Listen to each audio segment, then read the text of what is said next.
በሀገር አቀፍ በክልል ደረጃ እየተተገበረ ያለ የ3 ዓመት የትራንስፎርሜሽን የፍትህ ትራንስፎርሜሽን ፍኖተ ካርታ መኖሩ ይታወቃል። ይሄ የ3 ዓመት የፍትህ ዘርፍ ትራንስፎርሜሽን የዳኝነትንም የሌሎች የፍትህ አገልግሎት አካላትን የያዘው ፍኖተ ካርታ በዋነኛነት ሲዘጋጅ ዓላማው በህብረተሰቡ የፍትህ ጥያቄዎችን የፍትህ አገልግሎት በላቀ መልኩ ለመስጠት ህብረተሰቡ የሚያነሳቸውን ከፍትህ አገልግሎት ከዳኝነት አገልግሎት ከፖሊስ አገልግሎት ከማረም ማነጽ አገልግሎት ከነዚህ የመሳሰሉት አገልግሎቶች ጋር በተያያዘ የሚያነሳቸውን ጥያቄዎች ምላሽ ለመስጠት ነው። እንደምታውቁት ባለፉት ከ2010 ጀምሮ ብዙ አይነት በፍትህ ዘርፉ ላይ በዳኝነት አካሉ ላይ የተለያዩ የማሻሻያ የለውጥ ስራዎች ሲደረጉ መቆየታቸው እሙን ነው። በዚህም ምክንያት የተሻሻሉ ህጎች የተሻሩ ህጎች የወጡ ህጎች የተቋቋሙ አደረጃጀቶች አሰራሮች ተደራሽ ለማድረግ የዳኝነትን የፍትህ አገልግሎትን ብዙ ነገሮች ተሰርተዋል። በዚህም የሚያበረታቱ ውጤቶች ተገኝተዋል። ይሁን እንጂ ከለውጡን ተከትሎ የተደረጉ ማሻሻያዎች ያመጡትን ውጤት ሲገመገም እነዚህ ጥሩ ሁኔታዎች እንዳሉ ቢሆንም አሁንም የህብረተሰቡ ከፍትህ ከዳኝነት ጋር የሚያነሳቸው ምሬቶች ቅሬታዎች አሉ።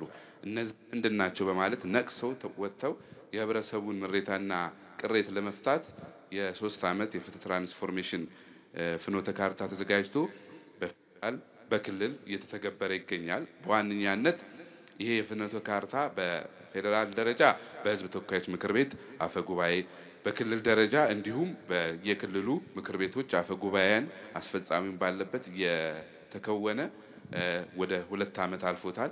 ይሄ ፍኖተ ካርታ 10 አምዶች አሉ።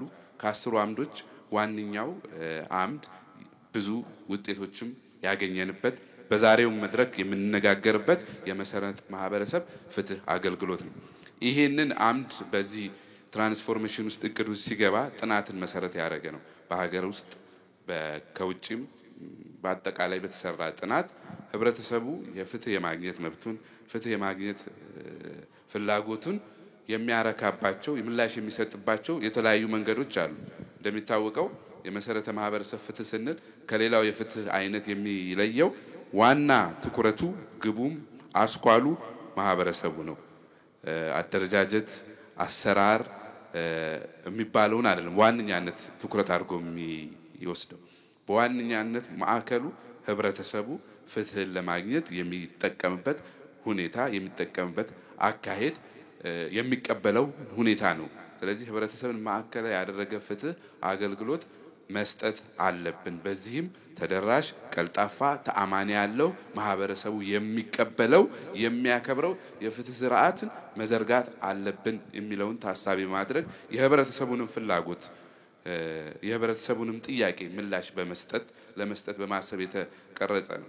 እንግዲህ ከመደበኛው የመደበኛ የፍትህ ህገ መንግስታዊ መብትን እውን ለማድረግ የመደበኛ የፍትህ አገልግሎት እየተሰጠ ነው። ከዛ ጎን ለጎን የመደበኛውን ፍትህ አገልግሎት ሳይተካ ሳይገፋ ሳይገፋፋ ህብረተሰቡ ለዘመናት ሲጠቀምበት የነበረውን የዳኝነት የግጭት መፍቻ የግልግል ዘዴዎችን ተገቢውን እውቅናና ተገቢውን ድጋፍ በመስጠት ህብረተሰቡ የፍትህ የማግኘት ጥያቄውን በተሻለ መልኩ እንመልስ በሚል ሐሳብ ነው የተቀረጸው። ከዚህ አንፃር እንደምታውቁት የዘመናዊ የፍትህ የዘመናዊ የዳኝነት የዘመናዊ አጠቃላይ የፖሊስ ሆነ ሌሎች አገልግሎት ስራዎች የቅርብ ጊዜ ትውስታ ናቸው። የቅርብ ጊዜ ስራዎች ናቸው። የ100 ዓመት ከዛም ያነሰ ነው። ከዛ በፊትም አሁንም በስፋት ህብረተሰቡ የዕለት ተዕለት ህይወቱን ማህበራዊ መስተጋብሩን የጉርብትና ህይወቱን በአጠቃላይ ኢኮኖሚያዊ ማህበራዊ ጉዳዮችን የሚያጋጥሙትን ሁኔታዎች የሚፈታበት የዳበረ ስርዓት አለ። የተለያዩ ኢትዮጵያ የተለያዩ ባህሎች ወጎች ያሉባት ሀገር ናት። በዚሁ ልክ እነዚሁ በተለያዩ ቦታዎች የሚገኙ የዳበረ የግጭት መፍቻ ዘዴ ያላቸው ማህበረሰቦች አሉ። እነዚህ ማህበረሰቦች እነዚህ የግጭት መፍቻዎቻቸውን በመደበኛው የህግ ስርዓት ተገቢውን ቁና እንኳን ባያገኙም እንደውም አንዳንዴ ተሽሯል ተብሎ ቢደነገጉም ሳይተዋቸው ጠብቀው በአብዛኛው የዕለት ተዕለት የሚያጋጥማቸውን ችግሮች የጋርዮሽም በጋራም የወል ግጭቶች የሆነ የግለሰባዊ ግጭቶችን ይፈቱባቸዋል።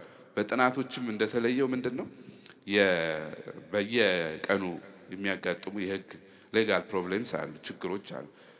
በመደበኛው ፍርድ ቤት ከሚያቀርቧቸው በላይ እጅግ በላቀ መልኩ እነዚህ መደበኛ ያልሆኑ የባህላዊ ግጭት እና መሰል መፍቻ ዘዴዎችን ይጠቀማሉ። በእነሱም ላይ ያላቸው እምነት ከፍተኛ ነው።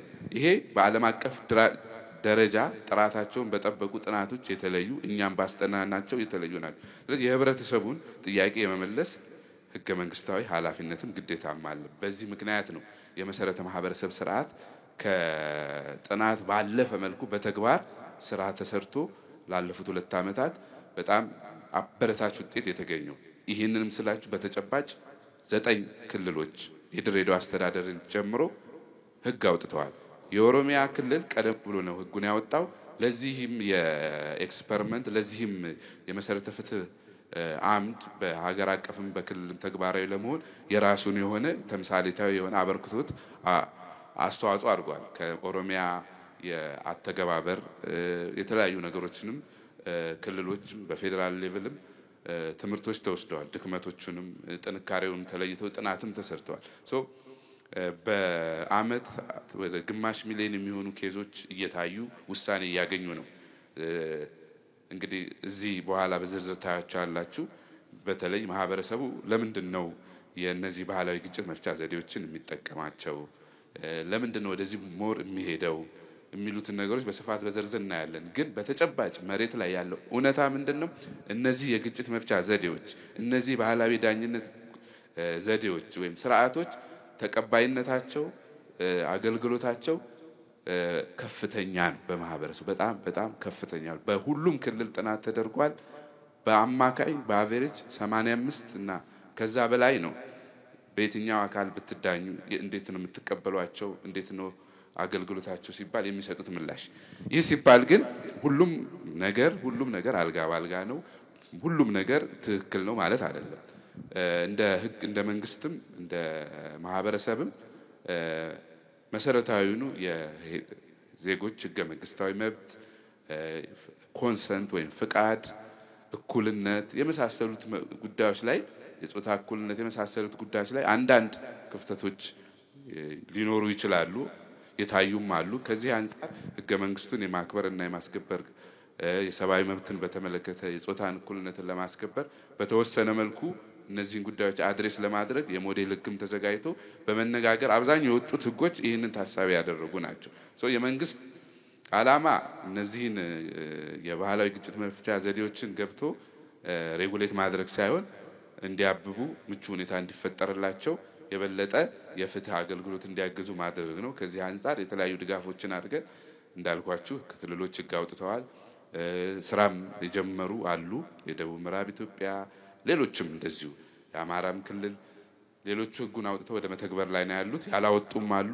በእንደዚህ አይነት መድረኮች የምናደርጋቸው ውይይቶች በርዕሱ እንደተገለጸው የመሰረተ ማህበራዊ ፍትህ በኢትዮጵያ ያለው አተገባበር መልካም አጋጣሚዎቹ ፈተናዎቹና የመውጫ መንገዶቹ ብለን ነው የምናያቸውና የበለጠ ሐሳቡን አሰራሩን ለማዳበር ያወጡ ክልሎች በቶሎ ወደ ትግበራ እንዲገቡ በትግበራ ላይ ያሉና ውስኑነት ያለባቸውን ጉዳዮች ደግሞ እንዲያስተካክሉ ያላወጡ ክልሎች ጥቂቶች ናቸው። እነሱ ደግሞ ከዚህም ትምህርት ወስደው የተሻለ መልኩ እንዲያወጡና ቶሎ ወደ ተግባር እንዲፈጽሟቸው ለማስቻል ነው። በአጠቃላይ መንግስት ለዚህ ዘርፍ ከፍተኛ ትኩረት ሰጥቶታል።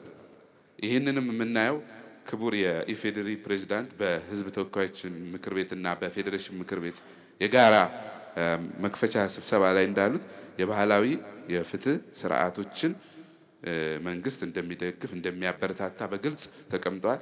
እኛም እንደ ፍትህ ሚኒስቴር ከዚህ በፊት ስንሰራ የነበረውን በላቀ መልኩ ለመፈጸም ዝግጁ ነን። እነዚህም ይሄን መድረክ አንዱ በዚህ በጀት ዓመት ማሳያ ነው።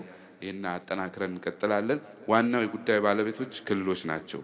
ክልሎች፣ የፍትህ ቢሮዎች፣ የዳኝነት አካላት እነዚህ ሁሉ ለዚህ ነገር መሳካት የራሳችሁን ከፍተኛ ርብርብ እንድታደርጉ በአክብሮት እየጠየቅኩኝ ፍትህ ሚኒስቴር የሚያደርገውን ድጋፍ ክትትል እንደሚቀጥል እገልጻለሁ። ውይይታችን የተሳካ እንዲሆን ምኞቴን በመግለጽ ወርክሾፕ መከፈቱን እገልጻለሁ። አመሰግናለሁ።